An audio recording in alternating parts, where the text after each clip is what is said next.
எல்லாருக்கும் வணக்கம். உங்களுக்காக சொல்லிட்டு என்னுடைய பெயர் இந்து. எல்லாரும் நல்ல உடல் நலத்துடனும் மனமகிழ்ச்சியுடனும் இருக்கணும். வாங்க நம்ம சிந்தனை பெட்டகத்துல கேள்வியே பதிலானால் கதையினுடைய 4வது பாகத்தை பார்க்கலாம். ஜிஹெச் வாசல்ல வந்து நின்ன அந்த ஜீப்ல இருந்து வேகமா இறங்கி உள்ள போறாரு இன்ஸ்பெக்டர் கிரிச்சந்திரன். காலையில அது ஒரு ஏர்லி மார்னிங், கிட்டத்தட்ட 6:30 மணிலிருந்து 7 மணிக்குள்ளதான் இருக்கும். அவரை பார்த்துட்டு ஆப்போசிட்ல வந்த சப் இன்ஸ்பெக்டர் அவரை பார்த்து ஒரு சல்யூட் அடிக்க, அவரு சப் இன்ஸ்பெக்டரை பார்த்து, என்னாச்சு, அட்மிட் பண்ணிட்டீங்களா? ஆமா சார், அட்மிட் பண்ணியாச்சு. முதல்ல பார்த்தது யாரு? சார், நம்ம வைபவ் தான் சார் பார்த்துருக்காரு. வைபவ் எங்க?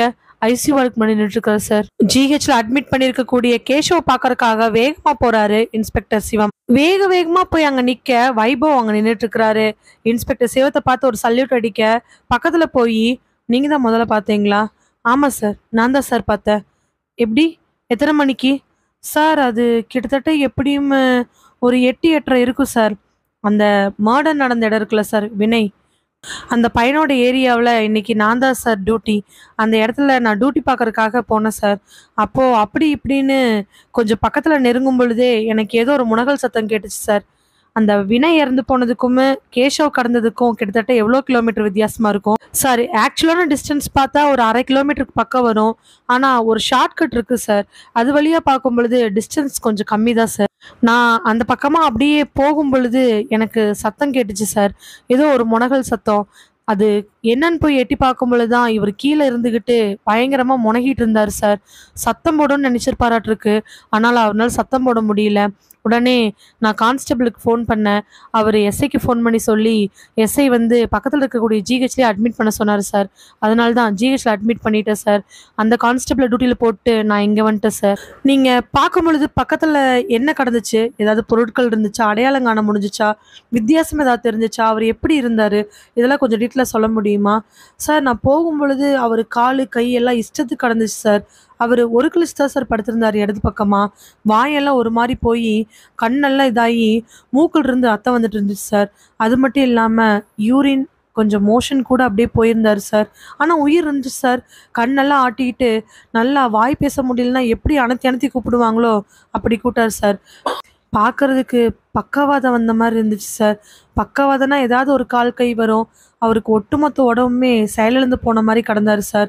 ஆனால் பேசுறது, சொல்றது, செய்யறது எல்லாத்தையும் தெளிவாகவே புரிஞ்சுக்கிறாரு சார். அதனால தான் உடனே இங்கே கொண்டாந்து சேர்த்திட்டோம் சார். டாக்டர் இப்போ வரைக்கும் வந்தாங்களா? இல்லை சார், நைட்டு கொண்டாந்து சேர்த்தும் பொழுது டாக்டர் இல்லை, சீனியர் நர்ஸ் தான் பார்த்தாங்க. அவர் வந்த உடனே ஐசியூல அட்மிட் பண்ணோம் சார். டாக்டர் வர முடியாதனால இப்போ பார்த்துட்ருக்குறாங்க சார். ஏன் டாக்டர் வரல? அவர் போகிறதுக்கே கொஞ்சம் லேட் ஆகிடுச்ச மாதிரி இருக்கு சார். நீங்கள் அட்மிட் பண்ணும்போது டைம் என்ன? ஒரு 9 o'clock மேலே ஆயிடுச்சு சார். டாக்டர் முந்தின நாள் நேரமாகவே வந்து ஒரு ஆப்ரேஷன் பண்ணாராமா சார். அதனால சீக்கிரம் போயிட்டாரு. சீனியர் நர்ஸ் தான் சார் ட்ரீட்மெண்ட் பார்த்துட்டு இருந்தாங்க. இன்ஃபர்மேஷன் காலைல கொடுத்த உடனே டாக்டர் இப்போ 6 மணிக்காட்ட வந்து ட்ரீட்மெண்ட்டை ஸ்டார்ட் பண்ணிட்டாங்க சார். வைபவ் எல்லாத்தையும் சொல்லி முடிச்சதுக்கு அப்புறமா அங்கே இருக்கக்கூடிய அடையாளங்கள் ஏதாவது புதுசாக ஏதாவது கிடைச்சிச்சான்னு சொல்லிட்டு அவர் கேட்டு கேட்டு பார்க்க வைபவ்னால கண்டுபிடிக்க முடியல. இருட்டு இல்லையா, அதனால சரியா தெரியல. அது மட்டும் இல்லை, ஒரு ரெஸ்ட்ரிக்டட் ஏரியாவில் கண்ட்ரோலுக்கு போட்டிருக்கும் பொழுது என்ன பண்ணுறதுங்கிற பதட்டத்தில் அங்கே கவனிக்கல அவர்.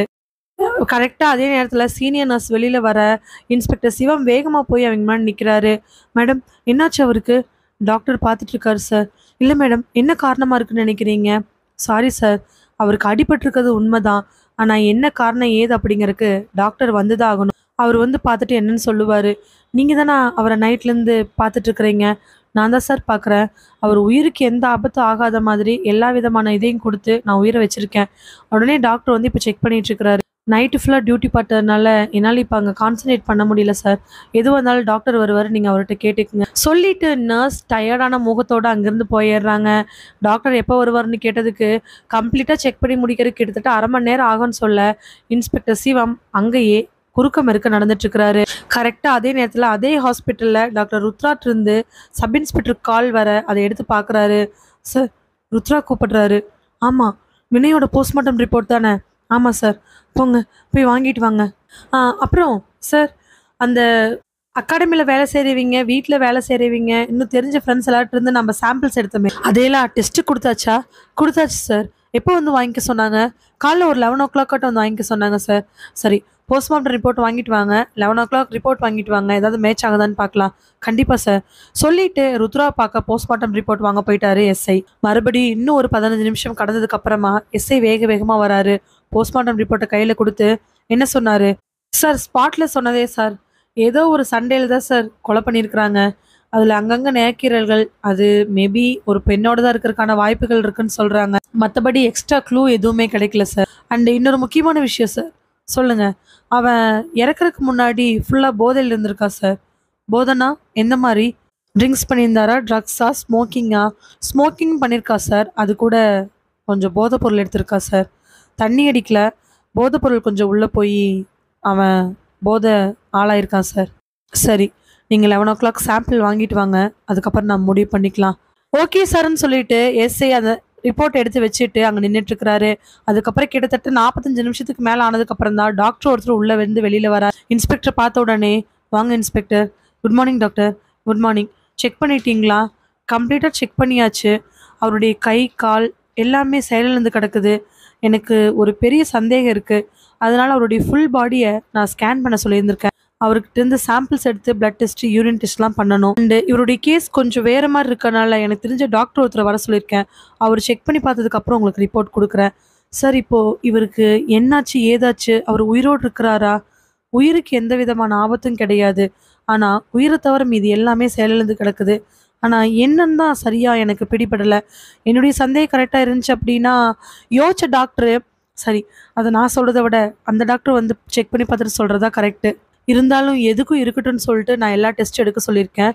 அப்புறம் இன்ஸ்பெக்டர், அவங்க ஃபேமிலிக்கு இன்ஃபார்ம் பண்ணிடுங்க. டாக்டர் வந்து பார்த்து ரிப்போர்ட் கொடுக்கும் பொழுது ஃபேமிலி கண்டிப்பாக பக்கத்தில் இருக்கணும். சரி சார், சொல்லிடுறோம். டாக்டர் சொல்லுங்கள் சிவம். அவர் எப்போ வருவார்? இன்றைக்கி அவர் ரொம்ப பிஸி. நிச்சயமாக ஒரு 12 மணிக்கு மேலே தான் வருவார். ஓ, ஓகே ஓகே சார். 12 மணி வரைக்கும் எப்படி வெயிட் பண்ணுறது? கேஷவுக்கு என்னாச்சுன்னு தெரிஞ்சுக்கிறது. இந்த கேஸில் ஏதோ ஒரு விஷயம் இருக்கங்காட்டி தான் கேஷவுக்கு இப்படி நடந்திருக்கு. வினை இருந்து போன இடத்துலேருந்து கொஞ்சம் தூரம் தள்ளி கேஷவை எதுக்கு அந்த நேரத்துக்கு யாரோ ஒருத்தர் இப்படி பண்ணணும்? கேஷவே அங்கே போனாரா இல்லை யாராவது வர சொன்னாங்களாங்கிற கேள்வி எல்லாமே சிவத்துக்கு மனசுக்குள்ளே ஓடிட்டு தான் இருக்குது. 2 கான்ஸ்டபிளை அங்கே காவலுக்கு போட்டுட்டு எஸ்ஐயும் இன்ஸ்பெக்டரும் அவங்க வேலையை பார்க்க போயிடுறாங்க.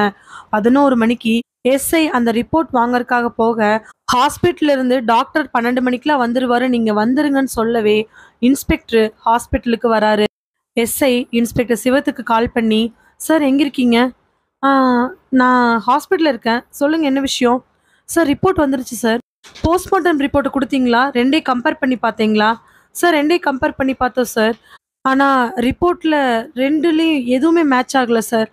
"சரி, நம்ம ஃபோனில் பேச வேண்டாம். நான் ஜிஹெச்சில் இருக்கிறேன். டாக்டர் வந்துட்டாராமா. 12 மணிக்கு மேலே வரேன்னு சொன்னவர் இப்போவே வந்ததுனால டாக்டர் எனக்கு கால் பண்ணாரு. நான் இங்கே இருக்கேன். நீங்கள் ஜிஹெச்சுக்கு வாங்க, நம்ம பேசிக்கலாம். எதுக்கும் அந்த ரிப்போர்ட்டை ஒரு வாட்டி ருத்ரா கிட்ட காமிச்சு கம்பேரிசன் பண்ணிக்கலாம்." "ஃபாரன்சிக் போய் ரிப்போர்ட் வாங்கிட்டீங்களா?" "சார் எல்லாத்தையுமே வாங்கிட்டேன் சார்." "சரி வாங்க டிஸ்கஸ் பண்ணிக்கலாம்." சிவம் ஃபோனை வச்ச உடனே டாக்டர் ரூமில் இருந்து டாக்டரும் அவர் பின்னாடி ஒரு வயசான ஒருத்தர் வராங்க. Senior doctor. அவர் தான் இப்போது கேஷவை செக் பண்ணுறதுக்காக வந்திருக்கிறவர். ஸ்பெஷலாக என்ன கேஸ்ன்னு தெரிஞ்சுக்கிறதுக்காக ஜிஹெச்சில் அந்த டாக்டர் ரெக்வஸ்ட் பண்ணி இமீடியட்டாக வர வச்சுருக்கிறாங்க. வெளியில் வந்தவங்க இன்ஸ்பெக்டர் சிவத்தை பார்க்க இன்ஸ்பெக்டர் சிவம் விஷ் பண்ணவே திரும்ப அவங்களும் விஷ் பண்ணுறாங்க. உடனே அந்த ஹாஸ்பிட்டல் டாக்டர், "சார், இவர் பேர் தான் சுப்பிரமணியம். இவர் தான் கேஷவ் பார்க்க வந்திருக்காரு. பெரிய ஆள். இவருக்கு இருக்கக்கூடிய எக்ஸ்பீரியன்ஸுக்கு டக்குன்னு அந்த டாக்டர் கையை நீட்டவே அமைதியாகிறாரு அந்த ஹாஸ்பிட்டல் டாக்டர். சுப்பிரமணியம் உடனே சிவத்தை பார்த்து, "சார், இவர் கொஞ்சம் டவுட்ஸ்லாம் சொல்லியிருக்காரு. நான் போய் கம்ப்ளீட்டாக செக் பண்ணி பார்க்குறேன். அந்த டவுட்ஸ் இருந்துச்சு அப்படின்னா நான் உங்ககிட்ட கிளாரிஃபை பண்ணுறேன். ஃபேமிலி மெம்பர்ஸை வர சொல்லிட்டீங்கல்ல?" ஆல்ரெடி வந்துட்டாங்க சார்." சொல்லிட்டு கையை காட்டவே ஒரு ஓரமாக உட்காந்து கேஷவோட மனைவியும் அம்மாவும் அழுதுகிட்டு இருக்கிறாங்க. "சரி, நான் செக் பண்ணிட்டு வந்துடுறேன்." சொல்லிட்டு அந்த டாக்டர் உள்ளே போயிடுறாரு. ஹாஸ்பிட்டல் டாக்டரும் அவருக்கு ஹெல்ப் பண்ணுறதுக்காக உள்ளே போயிடுறாங்க.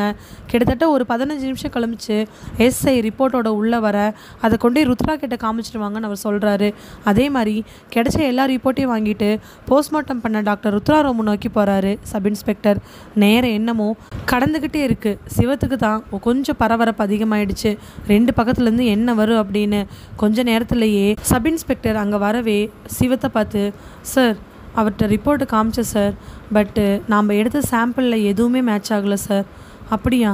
"ஆமாம். வினயோட டெட் பாடியிலேருந்து எடுக்கப்பட்ட அந்த நகைக்கீரல்கள் இருக்கிற ரத்தம், அவன்கிட்ட இருக்கக்கூடிய சாம்பிள்ஸு, எக்ஸ்ட்ரா இருக்கக்கூடிய கைரேகைகள் எல்லாத்தையுமே செக் பண்ணி பார்த்தாச்சு சார்.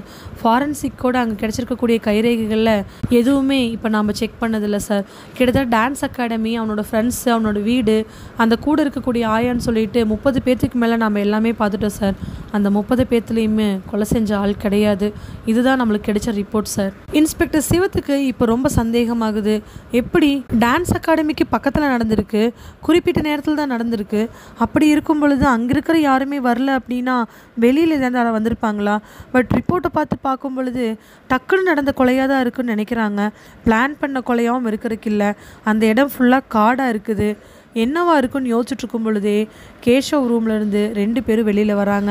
வெளியில் வந்து இன்ஸ்பெக்டர் சிவத்தை பார்த்து, சார் நீங்கள் கொஞ்சம் ரூமுக்கு வாங்க, சுப்பிரமணியம் டாக்டர் உங்கள்கிட்ட கொஞ்சம் பேசணும்னு சொன்னார். சார் அவங்க ஃபேமிலி இல்லை சார், பேசிவிட்டு அதுக்கப்புறமா நம்ம அவங்க ஃபேமிலிகிட்ட பேசிக்கலாம் சொல்லிவிட்டு டாக்டர்ஸ் 2 பேருமே ரூம்குள்ளே போக பின்னாடியே இன்ஸ்பெக்டர் சிவவும் சப் இன்ஸ்பெக்டரும் உள்ளே போகிறாங்க. ஆப்போசிட்டில் உட்கார டாக்டர் பேச ஆரம்பிக்கிறாரு. சார் நான் என்ன சந்தேகப்பட்டு வர சொன்னனோ அது கரெக்டாக இருக்குது. புரியல சார்.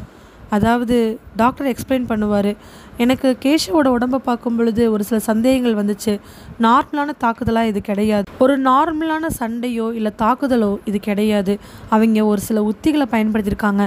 எனக்கு அதில் சந்தேகங்கள் இருக்கவே தான் சுப்பிரமணியன் டாக்டரை வர சொன்னேன். அவர் கம்ப்ளீட்டாக செக் பண்ணி பார்த்தார். அவர் உங்களுக்கு எக்ஸ்பிளைன் பண்ணுவார். சொல்லி முடிச்சதுக்கப்புறம் 2 பேர்த்தோட பார்வையும் டாக்டர் சுப்பிரமணியத்து மேலே போக அவர் பேச ஆரம்பிக்கிறாரு. சிவம் கேஷவோட பாடியை கம்ப்ளீட்டாக செக் பண்ணி பார்த்ததில் அவருடைய உடலில் தாக்குனவங்க வர்ம கலைகள்னால தாக்கியிருக்கிறாங்க. டாக்டர், வர்மக்கலை அப்படின்னா ஒரு குறிப்பிட்ட பாயிண்ட்டை பார்த்து அடிக்கும் பொழுது ஒட்டுமொத்த பாடியும்? ஆமாம், ஒரு சில படங்களெல்லாம் பார்த்துருப்பீங்க. உடலில் ஒரு குறிப்பிட்ட இடத்துல ஓங்கி அடிக்கும் பொழுது, நரம்புகளில் நம்ம ஸ்ட்ரெயிட்டாக தாக்கும் பொழுது அந்த இடத்துல இருக்கக்கூடிய உறுப்புகள், உள்ளுறுப்புகள் கூட செயலிழந்து போயிடும். வர்மக்கலை அப்படிங்கிறது ரொம்ப ரொம்ப கேர்ஃபுல்லாக கற்றுக்கக்கூடிய ஒரு கலை. அது எல்லாருனாலையும் கற்றுக்க முடியாது, எல்லாருனாலையுமே ஹேண்டில் பண்ணவும் முடியாது. ஆனால் கேஷவை தாக்கியிருக்கிறவங்க வர்மக்கலையை நல்லா கற்றுக்கிட்டவங்க. அவருக்கு எந்த இடத்துல அடித்தா என்ன பாதிப்பு ஏற்படும், அவருடைய எந்தெந்த உறுப்புகளை உள்ளேயும் வெளியிலும் செயலுக்கு செயலான்னு பக்காவாக தெரிஞ்சுக்கிட்டு அவரை தாக்கியிருக்கிறாங்க. அவங்க அடித்த கழுத்து பகுதி மூலமாக அவருடைய மூளையினுடைய முக்கியமான நரம் பாதிக்கப்பட்டிருக்கு. அதனால அவருக்கு பேசும் திறன், காது கேட்கும் திறன் போயிடுச்சு. இடது பக்கமாகவும் கை இருக்கக்கூடிய நரம்புகளில் அடித்ததில் அவருக்கு கைகால் விளங்காமல் போயிடுச்சு, அதாவது செயலிழந்து போயிடுச்சு. இதில் ரொம்ப முக்கியமான விஷயம் என்ன அப்படின்னா அவருடைய அடிவயத்தில் இருக்கக்கூடிய அடிதான். அது அவருடைய எல்லா விதமான விஷயங்களையும் பாதிச்சிருக்குது. ஒரு ஆணுக்கு உண்டான எல்லா விஷயத்தையும் அவர் இழந்துட்டார். அவருடைய உள்ளுறுப்பு அதிகமாக பாதிப்பட்டதுக்கு காரணம் அவர் அடிவயத்தில் இருக்கக்கூடிய முக்கியமான வர்ம இடத்த அடிச்சிருக்கிறாங்க. இனிமேல் அவர்னால எந்திரிச்சு நடக்க முடியும்னு சொல்லவே முடியாது. சார், அவருடைய உயிருக்கு இதுதான் ஒரு முக்கியமான விஷயம். கேஷவோட உயிருக்கு எந்த விதமான பாதிப்பும் இல்லை. கேஷவோட உயிர் நீண்ட நாள் இருக்கக்கூடியதான். ஆனால் கேஷவ் இருக்கிறதும் இல்லாமல் போகிறதும் ஒன்று தான். அவருடைய உடல் உறுப்புகள் எதுவுமே செயல்படலை. ஒரு குழந்தைய பார்த்துக்கிறத விட ரொம்ப ரொம்ப கேர்ஃபுல்லாக அவரை பார்த்துக்கணும். அப்படிப்பட்ட ஒரு சூழ்நிலைக்கு அவர் தள்ளப்பட்டுட்டார். சரி, இதுக்கு ஏதாவது ட்ரீட்மெண்ட்? இன்ஸ்பெக்டர் சிவம் அப்படி கேட்ட உடனே ஒரு நிமிஷம் யோசிச்சுட்டு, சுப்பிரமணியம், சிவம், இவருடைய ட்ரீட்மெண்ட்டுக்கு எந்த வாய்ப்பும் கிடையாது. என்ன ட்ரீட்மெண்ட் பண்ணாலும் இவரை மீட்டு கொண்டாட முடியாது. நான் வர்மக்கலை நல்லா தெரிஞ்சுவேன். அதனால தான் டாக்டருக்கு சந்தேகம் வந்து என்னை கூப்பிட்ருக்கிறாரு. ஏதாவது ஒரு விஷயத்தில் பழுதாச்சு அப்படின்னா அதை நம்ம மாற்ற முடியும். ஆனால் அது மொத்தமாகவே கெட்டு போச்சு, அதை பயன்படுத்தவே முடியாது. அப்படிங்கும் பொழுது நாம் என்ன பண்ண முடியும்? டக்குன்னு யோசிச்ச சப் இன்ஸ்பெக்டர், சார் நான் ஒரு கொஷின் கேட்கலாமா? கேளுங்க. அடித்தது பெண்ணா ஆனால் உங்களால் கண்டுபிடிக்க முடியுமா? அப்போ தான் இன்ஸ்பெக்டர் சிவத்துக்கும் கிளிக் ஆகுது. ஏன்னா வினயோட மரணத்தில் தொடர்பு இருக்கக்கூடியது பெண் தான் அப்படிங்கிற சந்தேகம் அவங்களுக்கு இருக்கிறனால ஒருவேளை இதையும் அதே பெண் செஞ்சுருக்க முடியுமோ அப்படின்னு சந்தேகப்படுறாங்க. யோசித்தவர், வழக்கமாக அடியை வச்சு அது பதிஞ்ச ஆழத்தை வச்சு ஆனா பெண்ணான்னு சொல்லிடலாம். ஆனால் வர்மக்கலையில் அப்படி சொல்ல முடியாது. அடித்தது ஆனா பெண்ணா அதெல்லாம் தெரியாது. ஆனால் விழுந்த அடி பலமாக விழுந்திருக்குது. அவரை உயிரோடு வச்சுருக்கணும். ஆனால் மரணத்துக்கு மேலே ஏதாவது ஒரு தண்டனை கொடுக்கணும்னு நினச்சி இதை கொடுத்துருந்துருக்கணும். அதனால தான் ஆட்கள் நடமாட்டமே இல்லாத இடத்துக்கு வர வச்சுருக்காங்க. அவர்னால தான் என்ன பண்ணுறங்கிறத உணரவே முடியாது. அது யூரினாக இருந்தாலும், மோஷனாக இருந்தாலும், ஈவன் மூச்சு விடுறதா இருந்தால் கூட அவர்னால் அதை யூகிக்க முடியாது. மொத்தமாக சொல்ல போகணும் அப்படின்னா கேஷவ் உயிருள்ள பிணம். அவர் சொல்லி முடிக்கும் பொழுதே இன்ஸ்பெக்டர் கிரிச்சந்திரனுக்கும் எஸ்ஐக்கும் பெரிய சந்தேகம் வருது. எதுக்காக கேஷவை அங்கே வர சொல்லியிருக்கணும்? வினய் இறந்து போன இடத்துல இருந்து கொஞ்சம் தூரம் தள்ளி எதுக்காக கேஷவை இப்படி பண்ணியிருக்கணும்? யார் பண்ணியிருக்கணும்? அப்படிங்கிற கேள்வியோட 2 பேரும் டாக்டர்ஸே பார்த்துட்ருக்காங்க.